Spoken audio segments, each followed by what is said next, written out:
चुनौती पर काबू पाने की सीख देती है। प्रेरणादायक कहानी, चलिए देखते हैं। बादल अरबी नस्ल का एक शानदार घोड़ा था। वह अभी 1 साल का ही था और रोज अपने पिता राजा के साथ ट्रैक पर जाता था। राजा घोड़े की वादा दौड़ का चैंपियन था और कई सालों से वह अपने मालिक को सर्वश्रेष्ठ घुड़सवार का खिताब दिला रहा था। बादल भी राजा की तरह बनना चाहता था, लेकिन इतनी ऊंची ऊंची कठिन बाधाओं को देखकर उसका मन छोटा हो जाता था। वह सोचने लगता था वह कभी अपने पिता की तरह नहीं बन पाएगा। एक दिन वह राजा ने बादल को ट्रैक के किनारे उदास खड़े हुए देखा तो बोला, क्या हुआ बेटा, तुम इस तरह उदास क्यों खड़े हो? कुछ नहीं पिताजी, आज मैंने आपकी तरह पहली बार बाधा को कूदने का प्रयास किया, लेकिन मैं मुंह के बल गिर गया। मैं कभी आपकी तरह काबिल नहीं बन पाऊंगा।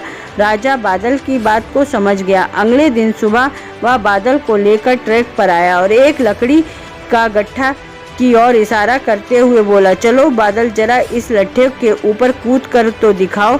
बादल हंसते हुए बोला, क्या पिताजी, वो तो जमीन पर पड़ा है, उसे कूदने में क्या रखा है? मैं तो उन बाधाओं को कूदना चाहता हूँ जिन्हें आप कूदते हैं।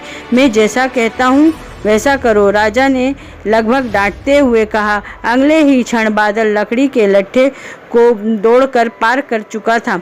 ऐसे में कई बार कूद कूद कर दिखाया। राजा उसका उत्साह बढ़ाता रहा। अगले दिन बादल उत्साहित था कि शायद आज उसे बड़ी बाधा को कूदने का मौका मिलेगा, पर राजा ने उसी लट्ठे को कूदने का निर्देश दिया। करीब 1 हफ्ते ऐसा ही चलता रहा। फिर उसके बाद राजा ने बादल को थोड़े और बड़े लट्ठे कूदने को कहा। इस तरह हर हफ्ते थोड़ा थोड़ा कर उसके कूदने की क्षमता को बढ़ाता रहा। एक दिन वह भी आ गया जब राजा उसे ट्रैक पर ले आया और महीनों बाद आज एक दिन फिर बादल उसी बाधा के सामने खड़ा था जिस पर पिछली बार वह मुंह के बल गिर पड़ा था। बादल ने दौड़ना शुरू किया। उसके टापों की आवाज़ साफ सुनाई दे रही थी। 1 2 3 जंप, और बादल ने बाधा को पार कर लिया था। आज बादल की खुशी का ठिकाना ना था। आज उसे अपने अंदर से विश्वास हो गया कि एक दिन वह भी अपने पिता की तरह चैंपियन घोड़ा बन सकता है, और इस विश्वास के बलबूते आगे चलकर वह भी बादल एक चैंपियन घोड़ा बन गया।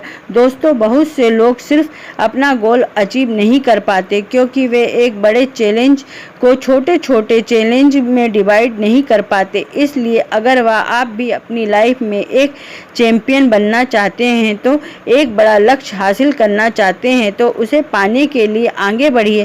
पहले छोटी छोटी बाधाओं को पार करिए और उसे बड़े गोल में अचीव कर अपना जीवन सफल बनाइए। इस कहानी से यह प्रेरणा मिलती है, जल्दी हार मत मानिए, बल्कि छोटे से शुरू करिए और प्रयास जारी रखिए। इस तरह आप उस लक्ष्य को भी प्राप्त कर पाएंगे जो आपको असंभव लगता है। अगर आपको यह कहानी अच्छी लगी हो तो मेरे कहानी को सब्सक्राइब करिए, लाइक करिए, कमेंट्स करिए। धन्यवाद।